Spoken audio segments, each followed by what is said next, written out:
11대 1, 뭐 10대 1 이런 것들도 평균을 따진 거잖아. 팬텀과 그거는 3개를 뽑는데 53개가 들어갔잖아. 이런 것처럼 틀린데 그것도 평균을 지금 그 평균만 얘기하는 거니까. 그래서 이 특공의 우수자율이 높은 편인데 지금 1순위도 좀 다른 때보다는 높은, 어? 지금 아직 안 나왔대. 아직 안 나와서.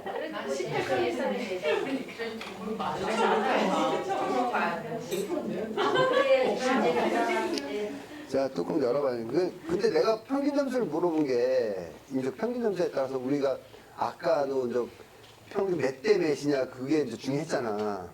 그런 것처럼 평균 점수도 내가 물어본 거. 내가 평균 점수 혹시 나오면 말씀드릴게요. 네? 알려줄게.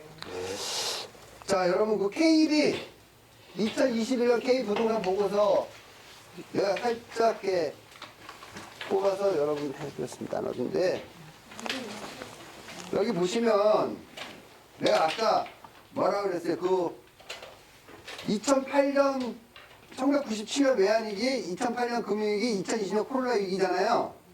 가운데 있죠? 네. 그 맨 밑에 보세요. 맨 밑에 주택보급률 보세요. 2008년대 전국이 107%였죠. 주택보급률이. 수도권이 97%. 그죠? 근데 전국이 104%예요. 지금. 적죠? 네. 주택보급률이 줄어들었어. 전국이. 또 하나는 1인당 명목 GDP가 2,445만 원에서 지금 3,700만 원. 여러분, 이게 엄청난 겁니다.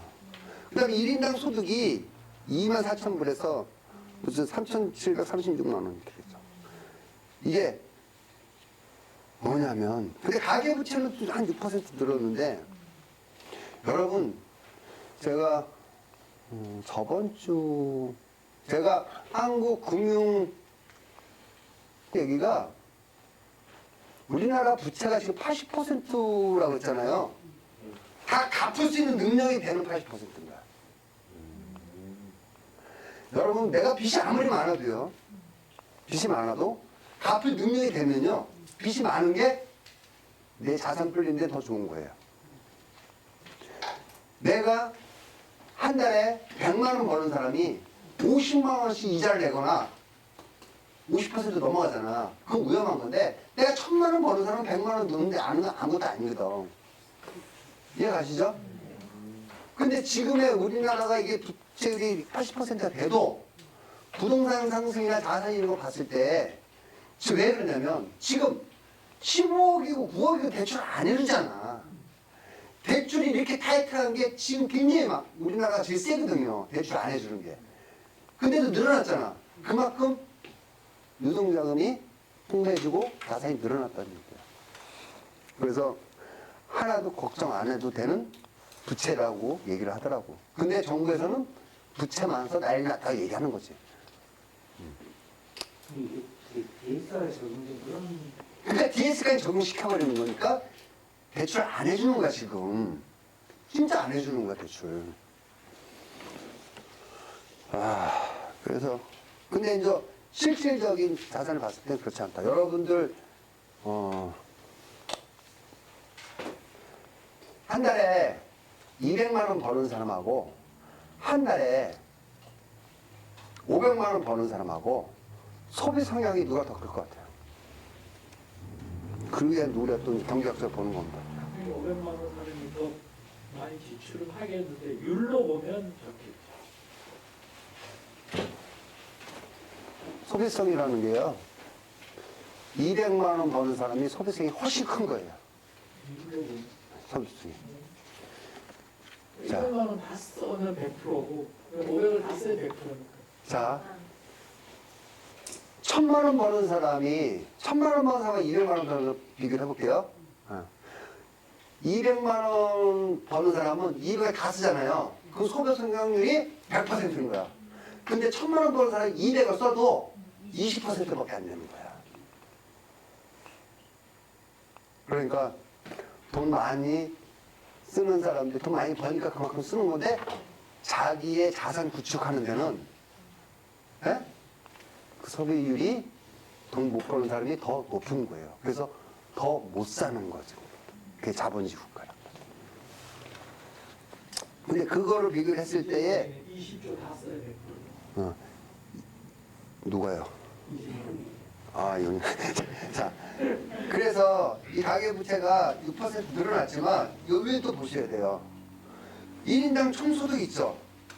예? 1인당 총소득은 지금 많이 늘었잖아요. 네. 거의 30, 40% 늘었잖아요. 그죠?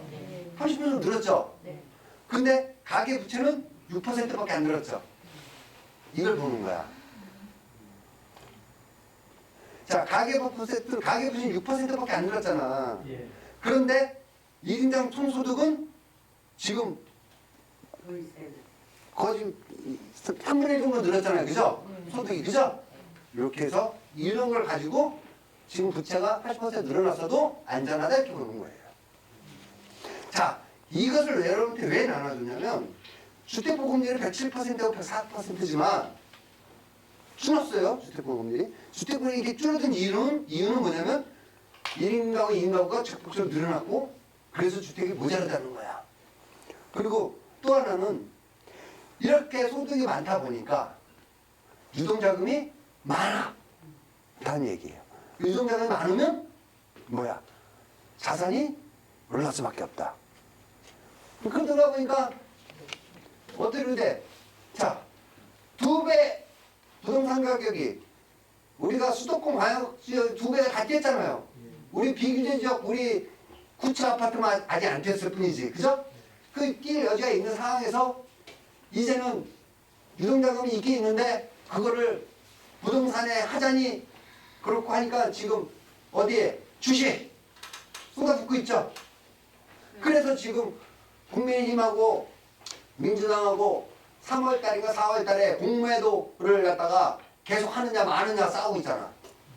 그러다 보니까 지금 증권회사나 이런 데서는 3월달에 2월달쯤에 주식이 폭락할 거라는 얘기가 공매도 때문에 그럴 거예요. 네? 공매도가 계속 유지되면 계속 올라갈 건데 공매도가 지금 시한이 4월달이나 3월달에 그때 끝나면 폭락해요. 그 폭락하니까 미리 이제 팔으라고 하는 얘기지. 근데 지금에 계속해서 연장하자는 얘기가 나와. 그랬는데 내가 하는 얘기가 뭐냐면 돈이 그만큼 많으니까 주식을 가는 거고 돈이 그만큼 많으니까 부동산을 가는 거예요. 근데 이 추세가 계속해서 갈 수 있다. 또 하나는 아까 얘기한 대로 금리가 올라가도 경제 성장이 높으면 금리 올라도 상관이 없는 거야.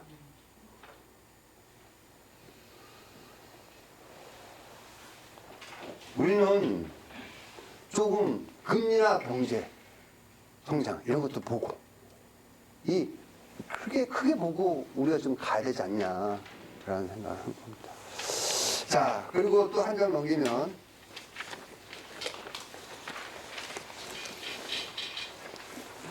지방부동산 회복 지속 가능성의 점검입니다. 자, 지방부동산이 하반기 들어서 2020년 하반기 들어서 회복을 좀 했다. 아까 봤잖아 우리. 그죠? 지수 봤죠? 그럼 이것들이 계속해서 갈 것이냐를 보는 거예요. 봤을 때에 쭉 보면 맨 밑에 주택 매매 거래세 예년 수준을 웃돌고 매매 전망 지수도 급격히 상승이라고 썼죠. 근데 비수도권의 최근 상승세는 매매 거래량과 맞물려 있는데 매매 거래량을 살펴보면 올해 비수도권의 변화가 더 눈에 크게 띄고 있다. 비수도권, 수도권의 주택시장이 크게 과열된 2017년부터 10년 평균보다 낮은 거래량이 있었다. 그러나 2019년도 상반기까지 하락세였다.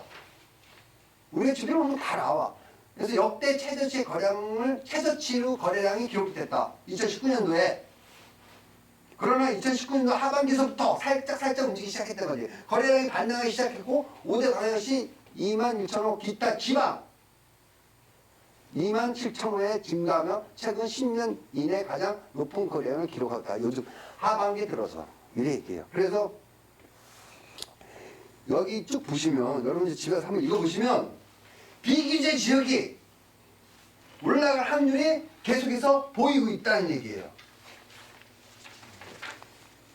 비규제 지역이 올라간다는 얘기예요, 이게. 그렇게 전망하고 있다.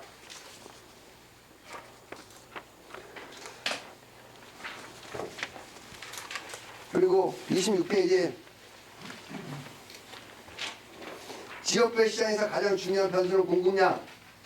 비수도권 주택가격에 의한 미치는 요소에는 여러 가지 있겠지만 아직까지 가장 중요한 요인은 입주 물량이라 할 수 있다. 수도권에 비해 다른 요소에 상대적으로 크지 않기 때문에 수요가 공급에 따른 변화다. 최근 10년 주변에 맨 밑에 전체적으로 상승세를 보이는 5대강의식 공급의 영향은 좀 더 크게 나타났다. 특히 최근 2년간 높은 가격 상승을 보였던 대전과 대구의 입주량이 적은 반면 입주 물량이 많았던 광주의 경우도 대우 미미한 상승률을 보이고 있다. 그런데 이제 하는 얘기가 뭐냐면 비규제 지역이 상승할 여지가 남아있다. 그런 결론이에요. 우리가 봐도 그래, 봐.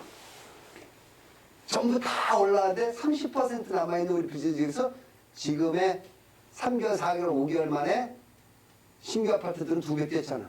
근데 지금 우리들도 다른 것들도 다 뛴다. 이렇게 보는 거야. 그 다음에 가서 또 읽어보시고. 그 다음에 부동산 경매에서의 차지권에 관한 연구. 차지권 우리가 공부했죠? 법정 사건, 그죠? 이게 우리 박태호 씨가 오늘 쓴 건데요. 이게 논문으로 쓴다고 나보고 점검해달라고 했는데, 여러분 그 경매 학회 강원도 제가 본부장 되고 태호 씨가 부회장 됐어요, 학회에. 여기 경매 학회가 어떤 일을 하냐면, 우리나라 경매 이제 그렇게 할 계획이고 그렇게 한다고 해서 등재도 다 되고 했어요. 근데 경매에서 잘못된 점 있잖아요. 그런 것도 우리가 논문을 써서 그걸 이제 고쳐 나가자는 거예요. 이제 나라에서도 학회에 대한 거를 무시 못 하거든요. 그래서 그렇구나 해서 그걸 참고를 해서 법도 고쳐 나오고 하는 건데, 지금 여기 근거는 없는데 박태호 씨가 쓴 게 아직 약간은 좀 실력이 좀 약간 미비한데, 그래도 이제 본인이 봤을 때 이거예요. 차지권이 등기부등본에 안 나오니, 자, 차지권이라는 게 토지를 얻어서 집을 지은 거잖아요. 근데 근저당보다 빠르면 대항력이 있는 거고, 근저당보다 늦으면 대항력이 없는 거야. 근데 그게 등기부에 나오고 있지 않았기 때문에 차지권이 있는지 없는지를 제3자는 알 수가 없다. 그래서 그거를 등기부등본에 등재를 하자라는 결론입니다, 이게. 근데 그 근거를 그러면 제3자가 손해를 보거나 유찰이 계속 되거나 또 채권자가 돈을 제대로 못 받거나 한 근거를 제시를 해라는 거지, 나는. 그쵸? 채권을 물권화시킬 수 있나요? 뭐요? 아니죠. 이거는 토지를 임대한 거잖아. 토지 임대한 거잖아요, 차지권은. 자, 봐요. 쉽게 얘기하면 우리가 전세도 세를 얻잖아. 그러면 동사무소에 전입 확정을 받든지, 그걸 받기 싫으면 등기부등본 전세권 설정하잖아. 그러면은 제3자가 그 집을 살 때 말소 기준보다 먼저 내느냐 후에 내느냐를 세대를 하던 등기부등본을 띄워보면 아는 거 아니야. 전세권 설정은 등기부등본을 띄워보면 전세권 설정돼 있을 때, 등기부등본을 띄워보면 전세권 설정돼 있을 때는 말소 기준보다 먼저 되는지 안 되는지를 알 수 있지. 아니, 봐봐요. 그 다음에 또 우리가 세대를 해서 말소 기준보다 전입이 빠른지 늦은지 알 수 있잖아. 그러면 이거 역시도 차지권도 토지를 임대를 해서 자기가 건물을 지은 거잖아. 그쵸? 근데 그게 등기부등본에 나타나지 않는다, 이거지. 그러니까 그 물건이 지상권이 있으니까. 그러니까 지상권이라는 그 자체를 갖다가 등기부등본에 등재를 하든지, 근데 그 등기부등본에 우리가 벌레 하급법이나 대법벌레 봐서도 그런 것들이 없다 하더라도 인정을 해준다, 이거지. 그러니까 이게 문제라는 거야. 이해가시죠? 그거를 박태호가 찾아내서 우리 학회에다가 제출해서 그 학회에서 이제 그걸 검토를 해서 이제 법에다가 또 청구를 해서 그런 걸 좀 수정을 하자, 이런 겁니다. 그게 학회에 하는 일이에요. 아시겠죠? 예. 그래서 좀 더 연구해서 이렇게 하면은 우리가 이거를 이제 제출을 해서 받고 하면 우리가 경매를 하고, 경매뿐만 아니라 물건 사고 팔을 때의 어떤 그 관습상의 법정 사건 할 때 우리가 더 투명하게 접근할 수 있다. 이런. 여러분 박태환한테 박수 한번 더. 네, 여러분 우리 연구소에서 이렇게 박태환라든지 이렇게 해서 이런 자꾸 나오고 하면 우리들이 이제 부동산만큼은 우리 강원도에서 우리를 따라올 자를 안 만드는 거지. 네?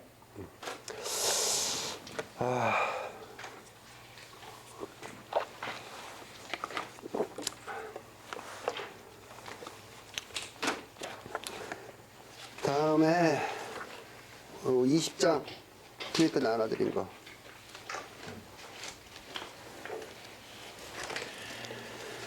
자, 여러분 오늘 우리 조교 끼륜이가 안 보이죠? 장모님이 돌아가셨어요. 그래서 지금 아산병원에 지금 어저께 있었어. 장이도 아, 장인이. 살아계신 분들이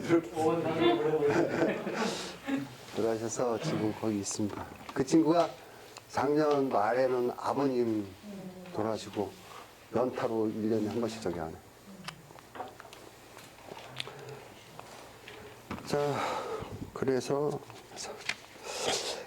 여러분 그 법원에서 공탁소라는 게 여러분들이 공탁을 좀 알아야 돼요. 우리가 어떤 사건을 받을 때 공탁을 좀 알아야 되는 게 여러분 그 공탁이 내가 광덕이를 한 대 때렸어. 근데 내가 때려서 얘가 치료비가 100만 원 정도 나와. 에? 내가 100만 원 줘. 안 받아. 기분 나쁘다고. 나 그거 가지고 화를 못 보겠다. 이렇게 나오잖아요. 그죠? 그럼 내가 돈을 안 주잖아. 그럼 내가 형사고발에 대한 문제점이 생겨. 그쵸? 근데 내가 법원에 공탁소에다가 100만 원 딱 맡겨놓으면 성의를 보였다 이거지. 그게 바로 공탁이야. 맞죠? 자, 그런 거서 그 공탁이라는 게 내가 사인과의 거래를 할 때 내가 불리해지거나 힘들 때 우리가 그걸 활용하는 거예요. 그래서 공탁이라는 거를 우리가 부동산을 사고 팔을 때도 거래가 잘못됐잖아. 그때에 내가 딱 걸어놓고 할 말을 하는 거고 이렇게 하는 거예요. 그래서 공탁이라는 게 필요해요. 여러분들이 사실 이런 일이 생기면 안 되는 거지만 사람 일이라는 건 모르는 거고 또 우리가 경매를 하다 보면 억울하다 할 때도 있고 하거든요. 그래서 공탁이라는 거를 그냥 간접적으로 알고 있으면 좋겠다. 그래서 여러분 그 담보 공탁 있고 변제 공탁이 있고 집행 공탁이라는 게 있어요. 우선 공탁의 종류에서 담보 공탁을 보면 이게 세 가지인데 담보 공탁은 주로 채권자가 채무자에 대한 압류나 가압류 처분 등에 가할 때 내야 하는 돈이다. 예를 들어서 자 뭐냐면 내가 동호 씨 어떤 행동 반경이나 가압류 막 이런 거를 막 이 사람 재산에다가 가처분을 한다든지 내가 할 수가 있잖아. 근데 그게 가짜일 수도 있지 내가. 맞죠? 근데 내가 가짜인데다가 내가 해버리면 이 친구 손해보잖아. 맞죠? 그때에 내가 공탁을 걸고 가짜일 때는 너 가져.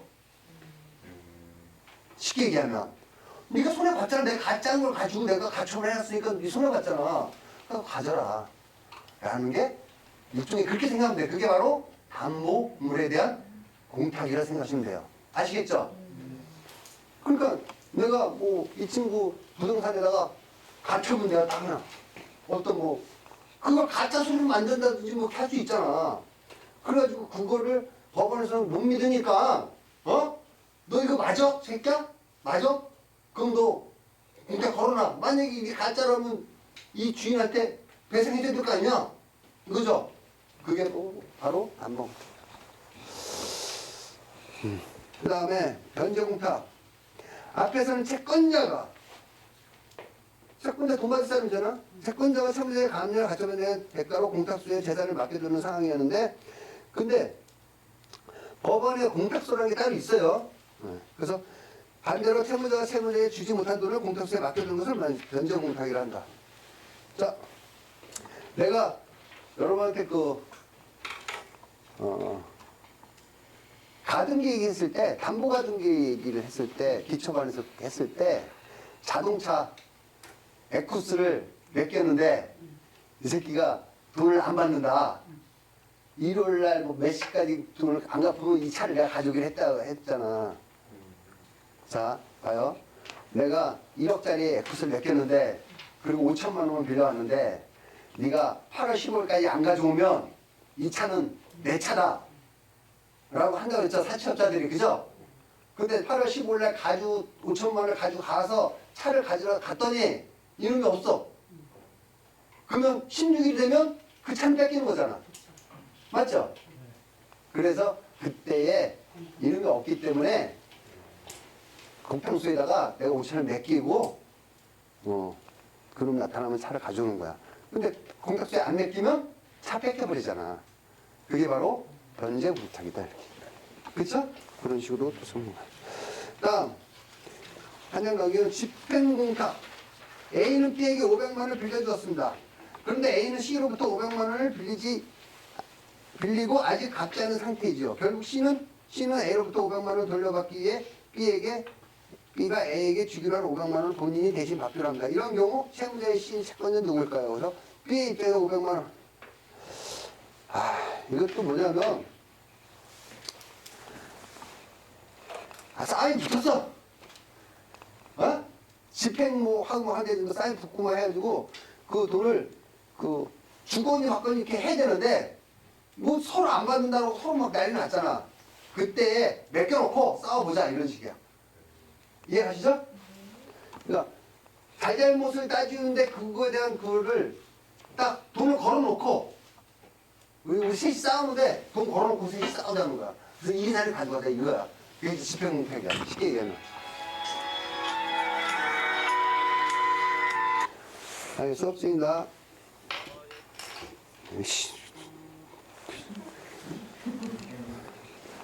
그래서 여러분 가서 이 집행공탁, 변제공탁, 담보공탁 세 가지가 있어요. 이거를 여러분 한번 읽어보시면 공탁이라고. 해방공탁이라는 거는 다 보험회와 같은 거예요. 해방공탁이요? 이게 다 보험회랑 같은 건데. 보통 그 해방공탁 몰라요. 나 그걸 안 들어봤는데. 어르신끼리 쓰는 그런 용어는 난 몰라요. 잘. 많이 들어봤어. 자, 그래서 변제공탁, 담보공탁, 집행공탁이 있다 이렇게 생각하시면 돼요. 그 다음에 5페이지 보시면 공탁금을 조회할 수 있어요. 공탁금 조회. 네? 대법원 세트 들어가면 나와요. 그래서 나의 공탁 사건에 대한 검색. 그 다음에 전세권 선순위 경매 인수 안 하는 것. 여러분 그거랑 이게 전세권이 이게 무슨 말이냐면 5페이지 보시면 전세권이 선순위야. 말소 기준보다 전세권이 위에 있어요. 근데 보통 우리가 인수하는 거지. 말소 기준 권리가 말소 기준 권리가 근저당인데 위에 전세권이 있잖아. 보통 우리가 인수를 하잖아요. 그쵸? 근데 인수 안 하는 거를 말하는 거야 지금.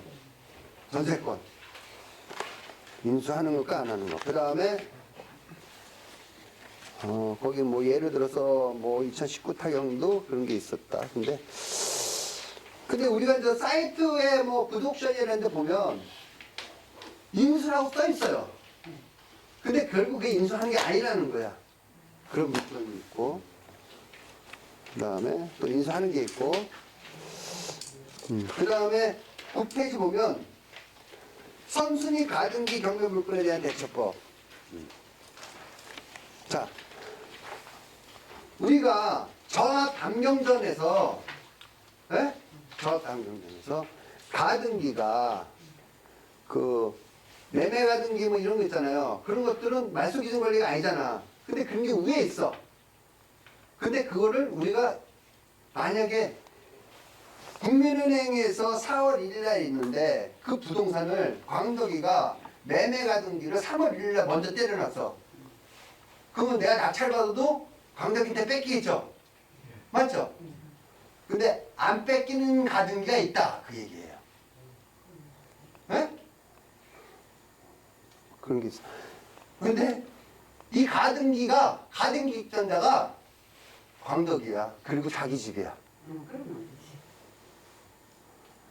그러니까 이렇게 된 거야. 이미 가등기 해놓고 집을 자기가 샀어. 그쵸? 근데 등기부에는 광덕이가 안 지은 거야. 근데 그런 것들이요, 경매에서 더 나와요. 아시겠죠? 또 매매금지 가처분을 때려놨어.